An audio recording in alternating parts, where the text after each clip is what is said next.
బంగ్లాదేశ్లో జరుగుతున్న అమానవీయ ఘటనపై దేశవ్యాప్తంగా నిరసనలు వెలువడుతున్నాయి. సంగారెడ్డి జిల్లా నారాయణఖేడ్లో హిందూ సంఘాలు ఆందోళనకు దిగాయి.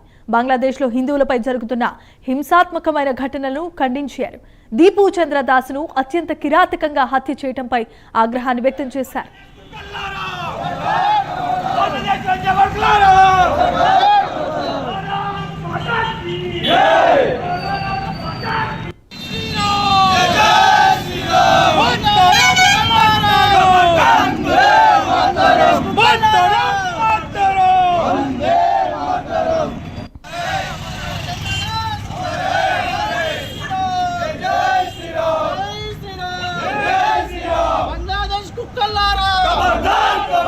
बांग्लादेश कुक्कल्लारा खबरदार खबरदार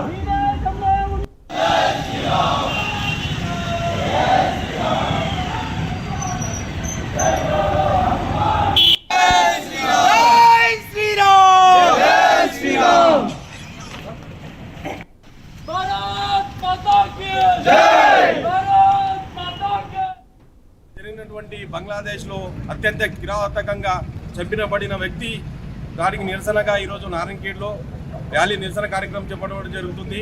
మేము ఒకటే అంటున్నాం, హిందూ సమాజం ఇకనైనా ఏకం కాకపోతే, ఐక్యం కాకపోతే ఇలాంటి పరిస్థితి మన దీపు శర్మ లాంటి పరిస్థితి మనకు కూడా రేపు నాకు కావచ్చు, రేపు మీకు కావచ్చు, మీ ఇంట్లో వారి కావచ్చు.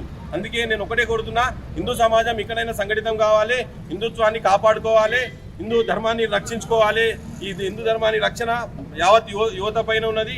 అలాగే ఈ యొక్క సూడో సెక్యులర్ వాదులు ఈరోజు ఇక్కడనో పాలస్తీనాలను గాజాలను ఏదో ఈ విషయం జరిగితే ఈరోజు హైదరాబాద్ ఓల్డ్ సిటీ లాంటి ఏరియాలలో రోడ్లపైకి వచ్చి నినాదాలు ఇచ్చే సూడో సెక్యులర్ వాదులు ఈరోజు ఎక్కడ వెళ్ళారు? ఈరోజు రాజకీయ నాయకులు ఎక్కడ వెళ్ళారు? ఈరోజు ఉన్న రాజకీయ పార్టీలు ఒక్కరన్నా ఖండించారా? హాలీవుడ్ కానీ, టాలీవుడ్ కానీ, బాలీవుడ్ కానీ ఎవరు ఈరోజు ఇంతటి మానవీయ సంఘటన ఇంత కిరాతకంగా చంపబడితే ఒక్క యాక్టర్ కానీ, ఓ షారుఖ్ ఖాన్, సల్మాన్ ఖాన్ వీళ్ళంతా ఎక్కడ పోయారు? ఈరోజు నోబెల్ శాంతి బహుమతులు కానీ ఏదైనా అయితే మేము రిటర్న్ ఇచ్చేస్తామని చాలా మంది సూడ సెక్యులర్ వాదులు ఇప్పుడు ఎక్కడ ఉన్నారు? ఎందుకు మాట్లాడతలేదని మేము ఇక్కడ నుంచి, మేము నారాయణఖేడ్ నుంచి మేము ఒకటే కోరుతున్నాం. అమానీయ సంఘటన దీపు చంద్రదాస్ అనే మన హిందూ కార్యకర్తని, అక్కడ మైనార్టీలైన మన హిందువులని అక్కడి ప్రభుత్వం నడి రోడ్డు మీద ఇరుచుకుంటూ కాళ్ళతో తొక్కుతూ తన్నుతూ, ఒక నోట్లకెళ్ళి ఓ రక్తం బ్లడ్ వచ్చినా కూడా తొక్కుతూ తన్నుతూ, అక్కడున్న పోలీసులు కూడా ఆ రాడికల్ సంస్థ ఎక్కడైతే ఉగ్రవాద మూలాలున్న సంస్థలు వాళ్ళకు ఉగ్రవాదులు జైలుకెళ్ళి విడుదలైన ఉగ్రవాదులు ఒక కార్యకర్తలకు దీపు చంద్రదాస్ని అక్కడున్న పోలీసులు కూడా ఏం చేయలేక ఇచ్చిపెట్టేసి ఆయనను తొక్కుతూ తన్నుతూ చంపేసి అందరూ వీడియోలు తీస్తున్నారు, ఫోటోలు తీస్తున్నారు. కానీ ఆయనను ఎవరు కాపాడలేరు. చెట్టు కట్టేసి పెట్రోల్ పోసి అమానీయ ఘటన చంపేయడం జరిగింది.